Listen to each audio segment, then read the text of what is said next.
جن لوگوں نے ادب کیا ان کے مقدر جاگ اٹھے، ان لوگوں کو خداوند کریم نے دنیائی میں بخت لگائے۔ حضرت خالد بن ولید رضی اللہ تعالی عنہ، اطلاع دی گئی، خبر ملی کہ عیسائی سردار عیسائی بادشاہ 1.5 لاکھ کے قریب فوج لے کر مسلمانوں پہ حملہ کرنے کے لیے آیا ہے۔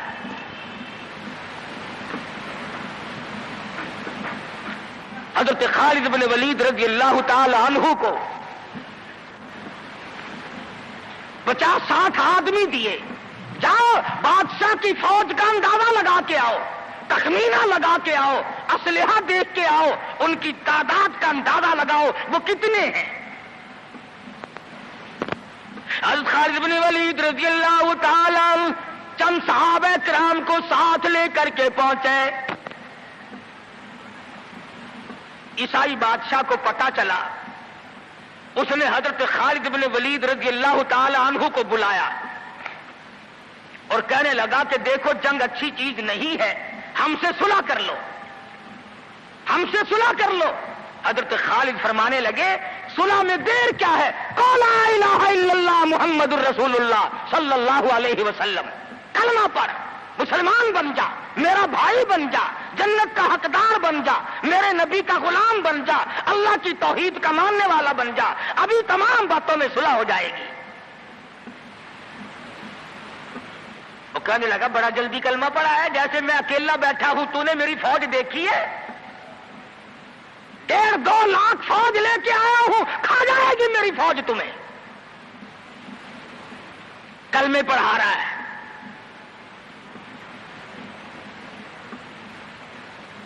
حضرت خالد کو کہنے لگا تجھے پتا نہیں تو کس کے سامنے کھڑا ہے؟ فرمایا ہاں، ایک عیسائی کافر کے سامنے کھڑا ہوں۔ وہ کہنے لگا ہے کوئی جلاد؟ فوراً تلوار لے کر حاضر ہو گئے، کہا اس گستاخ کی گردن کاٹ مارو۔ حضرت خالد کے ساتھ 2 آدمی اور تھے، انہوں نے یہ نہیں کہا ہے جی اجی ہم تو یوں ہی بات کر رہے تھے جی، اجی آپ برہم ہو گئے، اجی حضور آپ ناراض ہو گئے۔ حضرت خالد نے یہ نہیں فرمایا کہ باہر والوں کو اطلاع کر دو، وہ 50-60 آدمی تو ہمارے ساتھ مل جائے۔ 2 ساتھیوں کو فرمایا اب ایک دوسرے کی طرف مت دیکھنا، تلوار نکال لو، انشاءاللہ حوض کوثر پہ ملاقات ہوگی۔ 3 آدمی 1.5-2 لاکھ کے مقابلے میں ٹکرا گئے، یہ نہ سوچا کہ ہوگا کیا۔ حضرت خالد بن ولید رضی اللہ تعالیٰ عنہ اور 2 ساتھی اور تمام کافروں کی فوج میں گھر گئے، جنگ شروع ہو گئی۔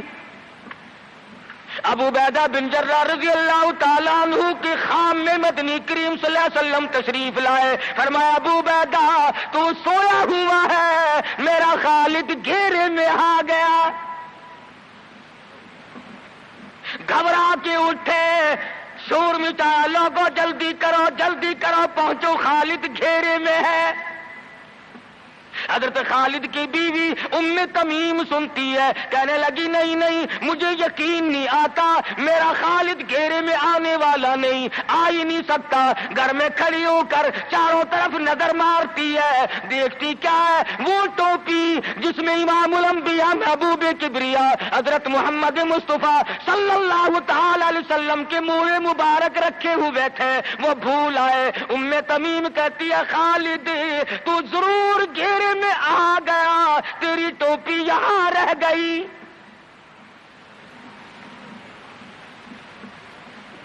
ام تمیم نے ٹوپی لے کر کے شور نہیں مچایا، کپڑے نہیں پھاڑے، چہرہ نہیں نوچا، ابو عبیدہ کے پاس نہیں آئی، بغل میں ٹوپی دبائی، برقع اوڑھا، گھوڑے پہ سوار ہوئی، تلوار لے کر گھوڑے کو سر پٹ چھوڑ دیا۔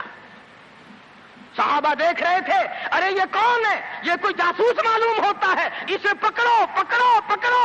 صحابہ نے گھوڑے دوڑائے، گھیرے میں لے لیا، پوچھا برقع پوش تو کون ہے؟ کہنے لگی نہ چھیڑو، خالد کی بیوی ام تمیم ہوں۔ تو کہاں چلی ہے؟ کہنے لگی میرا خالد گھیرے میں آ گیا، ٹوپی گھر پہ بھول گیا، وہ پہنچانے چلی ہوں، ہمیں دے دے ہم پہنچا دیں گے، تو عورت ذات ہے۔ کہنے لگی خالد کی جو قدر میں جانوں تم نہیں جانتے، جان دے دوں گی مگر ٹوپی کسی کو نہ دوں گی۔ نکل پڑی، آ کے دیکھا تلواریں چل رہی ہیں، گاجر مولی کی طرح آدمی کٹ رہے ہیں، حضرت خالد بن ولید بیچ میں ہے۔ ام تمیم نے تلوار نکال کر چلانی شروع کر دی، گاجر کی طرح لوگوں کو کاٹ مارا۔ خود حضرت خالد کہتے ہیں او میرے ساتھیوں، اس نوجوان کو پہچانو، اس برقع پوش کو پہچانو، اس نقاب پوش کو پہچانو، یہ کون ہے؟ جب سامنے گئی نقاب اٹھا کے کہنے لگی خالد تیری بیوی ام تمیم ہوں، یہ ٹوپی بھول آئے ہو، پہنچانے آئی ہوں۔ اور کراچی کے مسلمانوں تم نے کبھی سوچا نہیں خالد کے سر پہ نبی کی ٹوپی نہیں، جس میں نبی کے بال رکھے ہوئے تھے وہ گھیرے میں آ گئے۔ آج تیرے پاس قرآن نہیں، تو گھیرے میں ہے۔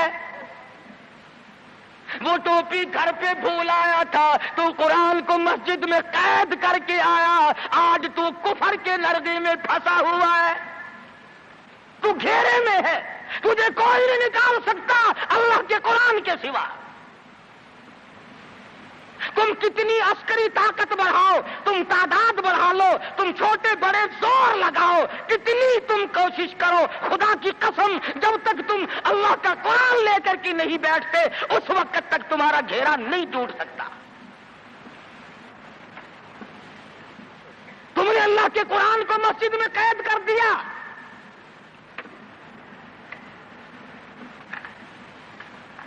نہ اس کو ایوان صدر میں جگہ دی، نہ مارکیٹ میں جگہ دی، نہ محلے میں جگہ دی، نہ برادری میں جگہ دی، نہ خاندان میں کوئی جگہ دی۔ تمام کو اکٹھا کر لو گے، اللہ کے قرآن کو پوچھنے والا کوئی نہیں۔ کون پوچھے؟ حضرت خالد تو صرف ٹوپی بھول کر آئے تھے، ہم نے قرآن ہی بھلا دیا، نبی کی سیرت کا آئینہ بھلا دیا۔ خدا کی قسم نبی نے امانت تمہارے سپرد کی ہے، میدان حشر برپا ہوگا اور اللہ کا پیغمبر کھڑا ہو کر تم سے مطالبہ کرے گا لاؤ میری امانت کہاں ہے۔ کچھ لوگ کہیں گے اور جی ہم تو عشق کی وجہ سے ایسا کر بیٹھتے ہیں، محبت میں ہمیں پتہ ہی نہیں چلا قرآن کہاں رہ گیا، محبت میں ہمیں پتہ ہی نہیں چلا قرآن رہ کہاں گیا۔ اور تجھے کیسی محبت ہے، تجھے کیسا عشق ہے کہ تجھے آج تک پتہ نہیں چلا۔ عشق تو صحابہ کرام کو تھا۔ مدینہ منورہ ہے، اللہ پاک ہر مسلمان کو مدینہ پاک کی زیارت نصیب فرمائے۔ خدا کی قسم مدینے کی ہوا میں جو خوشبو ہے تمہاری وہ کستوری میں نہیں ہو سکتی، وہ مشک میں نہیں ہو سکتی، وہ عنبر میں نہیں ہو سکتی، وہ زعفران میں نہیں ہو سکتی۔ ارے مدینے کی ہوا میں جو خوشبو ہے جو گنبد خضرا سے ٹکرا کر آتی ہے اس ہوا میں خوشبو بھی نرالی ہے۔ صحابہ کہتے ہیں کہ جب ہم نبی صلی اللہ علیہ وسلم کو تلاش کرنے کے لیے نکلتے تو کسی سے پوچھتے نہیں پھرتے تھے، بلکہ مدینے کی ہوا بتاتی تھی ادھر آؤ ادھر آؤ، حضور ادھر تشریف لے گئے۔ مدینہ منورہ میں ایک جنگ کی تیاری فرمائی، صحابہ کرام کا لشکر تیار فرمایا۔ حضور اکرم صلی اللہ علیہ وسلم نے، جمعے کا دن ہے، صبح کا وقت ہے، لشکر کو ساتھ لے کر کے تشریف لے گئے، 2-3 میل تک رخصت فرمانے کے لیے گئے، دعا کر کے واپس آ گئے، اللہ تمہیں کامیاب فرمائے۔ صحابی ہے حضور اکرم، سب کہہ دو صلی اللہ علیہ وسلم کا۔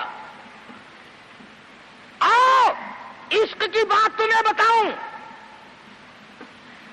حضور اکرم صلی اللہ علیہ وسلم نے روانگی کے وقت فرما دیا، توجہ کرنا، لشکر کو رخصت کرتے وقت فرما دیا، اور میرے دیوانوں اور پروانوں اور میرے جانثاروں بات سنو، پہلے جھنڈا جعفر طیار رضی اللہ تعالیٰ عنہ کے ہاتھ میں دینا، پھر جھنڈا عبداللہ بن روا کے ہاتھ میں دینا، پھر جھنڈا اسامہ بن زید کے ہاتھ میں دینا۔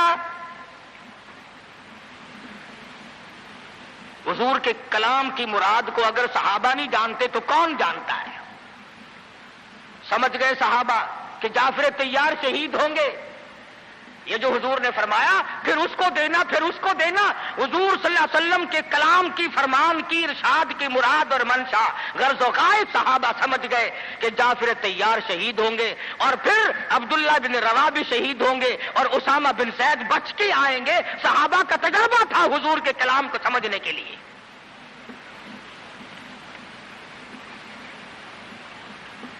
عبداللہ بن رواح رضی اللہ تعالی عنہ نے سوچا کہ تسلی تو میری ہو گئی کہ میں شہید ہوں گا، اس جنگ میں واپس نہیں آؤں گا، مگر چلو جمعے کا دن ہے، سواری میری بڑی تیز ہے، میں آخری جمعہ سرکار دو عالم صلی اللہ علیہ وسلم کے پیچھے کیوں نہ پڑھوں اور جمعہ پڑھ کے جاؤں گا، ایک مرتبہ اور اپنے آقا کا دیدار کروں گا. واپس مدینے میں آئے، گھر نہ گئے، بیوی بچوں میں نہ گئے، باغ و بہار میں نہ گئے، فصل باڑی میں نہیں گئے، لوگوں میں نہیں گئے، سیدھے مسجد نبوی میں تشریف لائے. جمعے کی نماز کے بعد مدنی کریم صلی اللہ علیہ وسلم سے سلام کیا. حضور نے فرمایا عبداللہ میں نے تو تجھے صبح رخصت کیا تھا لشکر کے ساتھ، تجھے صبح روانہ کر دیا تھا، تو چلا گیا تھا فوج کے ساتھ. عرض کیا یا رسول اللہ میرے ماں باپ قربان ہو جائیں، آپ کے فرمان سے میں نے یہ اندازہ لگایا کہ میں شہید ہو جاؤں گا، میرا یہ آخری جنگ ہے، یہ آخری جہاد ہے. میرے دل میں ایک بات آئی، آج جمعے کا دن ہے، اپنے آقا کے پیچھے جمعہ بھی پڑھوں، آخری جمعہ پڑھوں اور آخری دیدار کر کے جاؤں. اب تھوڑے سے مجھے آپ بول کے بتائیں عبداللہ ابن رواح کا یہ عشق ہے کہ نہیں؟ کوئی ڈر کی بات نہیں، کوئی خوف کی بات نہیں، بیوی بچوں کی محبت نے نہیں کھینچا، باغوں کو دیکھنے نہیں گیا، بچوں سے ملاقات کے لیے نہیں گیا. ارے حضور کا عشق ہے، کہتا آخری جمعہ، آخری دیدار، آخری ملاقات. اور عرض کیا میرے آقا میں اپنے ساتھیوں کو جا ملوں گا، میری سواری بڑی تیز ہے. امام الانبیاء محبوب کبریا حضرت محمد مصطفیٰ صلی اللہ علیہ وسلم کا چہرے انور سرخ ہو گیا. فرمایا عبداللہ تو ساتھیوں کو نہیں مل سکتا، نہیں مل سکتا. جب تیرے ساتھی جنت میں جائیں گے 500 سال بعد میں بہشت میں جا سکے گا.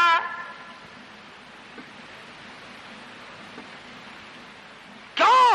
اس لیے چاہے تم عشق کے تحت آئے، محبت کی وجہ سے آئے، جذبے کی وجہ سے آئے، جمعے کے لیے آئے، میرے دیدار کے لیے آئے، میری ملاقات کے لیے آئے، جب میں نے رخصت کر دیا تھا میرے حکم میں تاخیر کیوں کی؟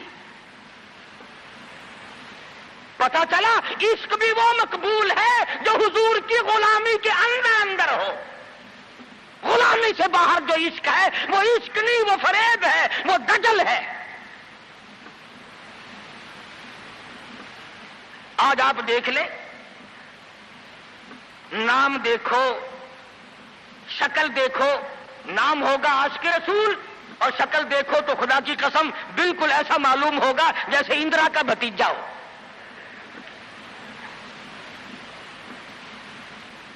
پہچان نہیں سکے گا آدمی. کیا کر سکتا ہے آدمی شکل میں؟ صورت نہیں، سیرت نہیں، لباس نہیں، اخلاق نہیں، کردار نہیں، تمام چیزوں کا تختہ نکال کے رکھ دیا ہے. اور آج قوم اسی وجہ سے مصیبتوں سے دوچار ہے، وہ نرغے میں پھنسی ہوئی ہے، وہ نکل نہیں سکتی، وہ سہارا ڈھونڈ رہی ہے مادی قوت کا. حضور ناراض ہو گئے صلی اللہ علیہ وسلم.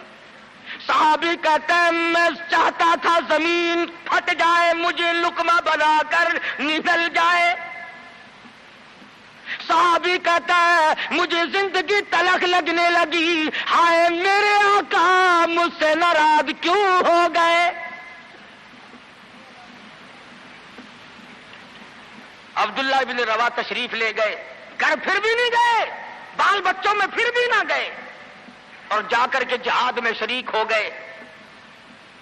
3 دن گزر گئے، کوئی چیز کمر سیدھی نہیں ہو سکتی تھی، جنگ سخت تھا، لڑائی شدید تھی، تلواریں چل رہی تھی۔ عبداللہ بن روا فرماتے ہیں مجھے بھوک لگی، سیدھا کھڑا نہیں ہو سکتا تھا، مجھے یاد آیا میرے تھیلے میں گوشت کے خشک ٹکڑے موجود ہیں، میں ان کو منہ میں لے کر ذرا چوسنے لگا، مجھے مدینے کا باغ یاد آیا، مجھے بیوی یاد آئی، مجھے اولاد یاد آئی۔ اے نبی کے دیوانے کا طرز زندگی دیکھ۔ صحابی کہتا ہے میں نے انگلی حلق میں ڈال کر وہ بوٹی باہر نکال دی، کہا اچھا میں تجھے کچھ کھانے کے لیے دینے لگا ہوں تو یہاں بیٹھ کر گھر یاد آیا، کھڑے ہو گئے اور فرمانے لگی اور میری بیوی اور تمہیں طلاق ہو،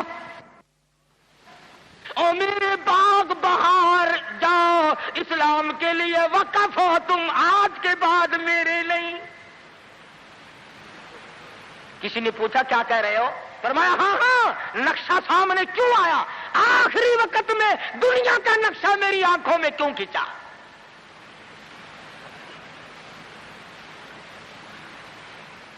صحابی نے اپنے دل میں تصور بھی لانا اچھا نہ سمجھا، میری عاقبت خراب نہ ہو جائے، میری آخرت نہ بگڑ جائے۔ عبداللہ بن روا تلوار لے کر کھڑے ہو گئے۔ کسی نے لکھا 3 دن کا، بعض نے لکھا 5 دن کا بھوکا صحابی ٹکڑے ہو گیا۔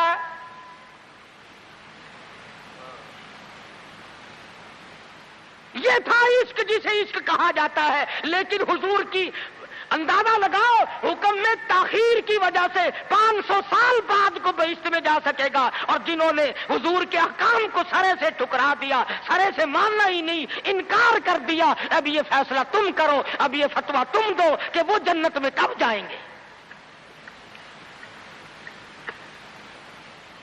امام الانبیاء محبوب کبریا حضرت محمد مصطفیٰ صلی اللہ تعالی علیہ وسلم کے دیوانوں نے حد کر دی، پروانوں نے حد کر دی، جس صورت سے بھی ان کو لگایا گیا اسی صورت سے وہ آگے بڑھتے رہے۔ فاروق اعظم کی حکومت ہے، سب کہہ دو رضی اللہ تعالی عنہ۔ مصر کے علاقے میں کافروں نے ایک سازش بنائی، لڑکیوں کو ہار و سنگار کر کے کوٹھے پہ کھڑا کر دیا۔ پروگرام مسلمانوں کو پہلے معلوم ہو گیا کہ مسلمان فوج کے کلچر کو تباہ کرنا چاہتے ہیں، مسلمان کے اخلاق و کردار کو برباد کرنا چاہتے ہیں۔ فاروق اعظم کو خط لکھا، اور راستہ کوئی نہیں فوج کے گزرنے کا، ایک ہی راستہ ہے، اور اس راستے کو خراب کر دیا گیا، اس راستے میں کانٹے بچھا دیے گئے، حسن کی دولت بکھیر دی گئی تاکہ مسلمانوں کا دل خراب ہو۔ ارے یہ کافر کا بھی عقیدہ ہے کہ اگر مسلمان کا پاؤں پھسل گیا پھر یہ جہنم سے اڑے نہیں ٹھہرتا۔ فاروق اعظم رضی اللہ تعالیٰ عنہ نے خط کا جواب دیا اور صاف صاف لکھ دیا کوئی پریشانی کی بات نہیں، ساری فوج کو اکٹھا کر کے قرآن کی آیت سنا دو، ساری فوج کو اکٹھا کر کے قرآن سناؤ۔ چنانچہ کمانڈر نے، سپہ سالار نے فوج کو اکٹھا کیا اور قرآن کریم سنا دیا، وَقُلْ لِلْمُؤْمِنِينَ يَغُضُّوا مِنْ أَبْصَارِكُمْ وَيَحْفَظُوا فُرُوجَكُمْ ذَلِكُمْ أَزْكَىٰ لَكُمْ إِنَّ اللَّهَ خَبِيرٌ بِمَا يَصْنَعُونَ۔ مسلمانوں، اپنی نظروں کی حفاظت کرو، اپنے ایمان کی حفاظت کرو۔ اگر تم ان کی آنکھوں سے بھی دیکھو گے خدا تمہاری ساتھ ہے، وہ تمہاری تمام